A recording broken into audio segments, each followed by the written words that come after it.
Alright, in this video I'll be talking about Chapter 3 of the Diversity and Equity in the Classroom by Valerie Ukapeng.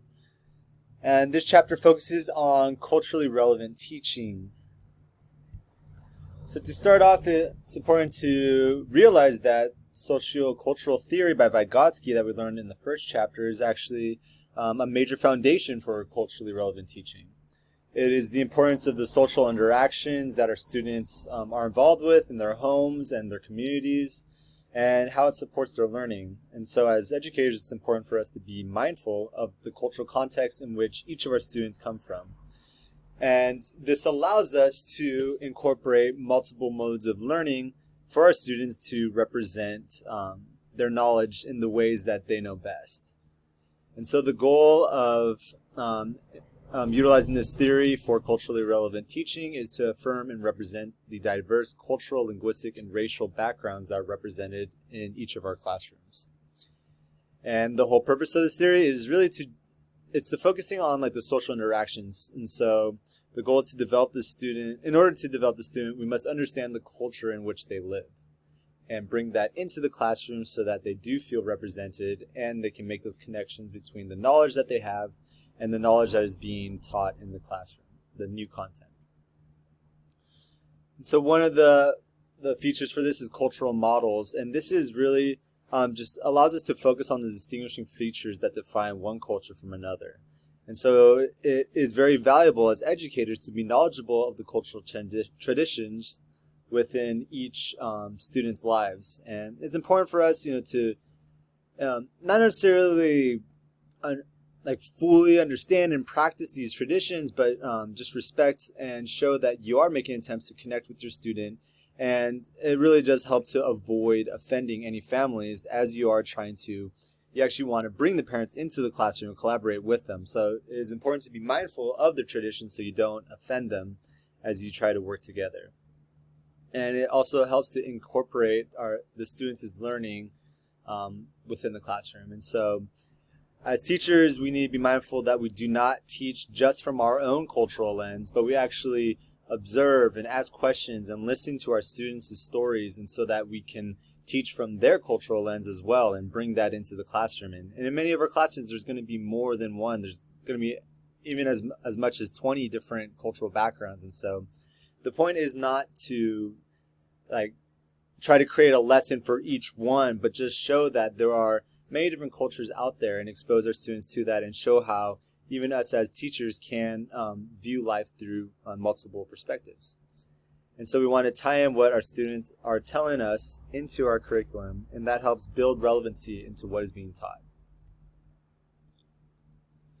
Now, culturally relevant teaching, as defined by the book, is an approach to instruction that focuses on the value of social justice and equity education. And so the goal is to utilize the socio-cultural context of students and integrate their cultural backgrounds, their knowledge, their experiences into their learning. And so we focus on the aspects of student lives and use that to influence and inspire our instruction. And so it is, once again, it's the integration of the culture, the context, and also the delivery of information that we provide our students. And that serves to bridge what is known by our students to the new knowledge that we are trying to connect them to. Some principles and practices of culturally relevant teaching is understanding the personal goals within a student's community. And so the needs of a community really define what is known and for what purpose. And so some of the examples were how we clean around the house and for what reasons we do so. And so it's about utilizing that knowledge and the reasoning that it is enforced in their culture and try to use that and incorporate that into our classrooms. Another principle would be having culturally familiar content. And so that again, it brings in our students' diverse backgrounds into the classroom, and it helps represent and show relevancy to our students in our attempts to bridge what our students have learned within their own cultures to what is being taught in the classroom. And so again, we have to be mindful that we do not just teach from our own cultural lens, but also address and acknowledge the many other cultures that are represented as well. And the third one is the cultural affirmation and identity.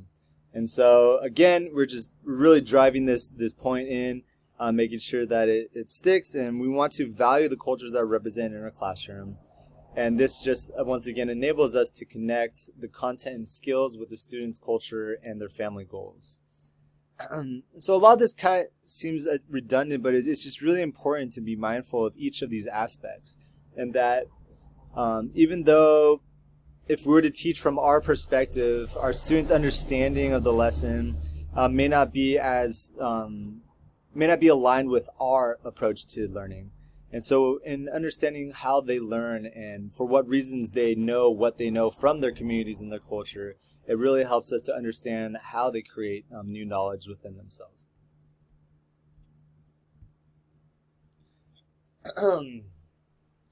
We also bring up again the funds of knowledge, and this is defined as the collaborative effort between student, teacher, and parents to develop the student as a whole and build upon their knowledge.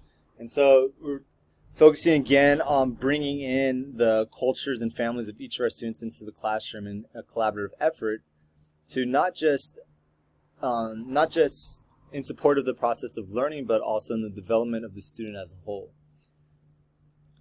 And paying quotes, every family and community holds information about the relationships and activities in everyday life. And so it's important that when we are trying to educate a student, in order to really understand them, we need to understand the families and communities that they come from. And so we examine how our students construct their own meaning through their cultural backgrounds. And also a really good plus about the funds of knowledge is that it helps address the hierarchical, having a hard time with that, hierarchical issue of the culture of power.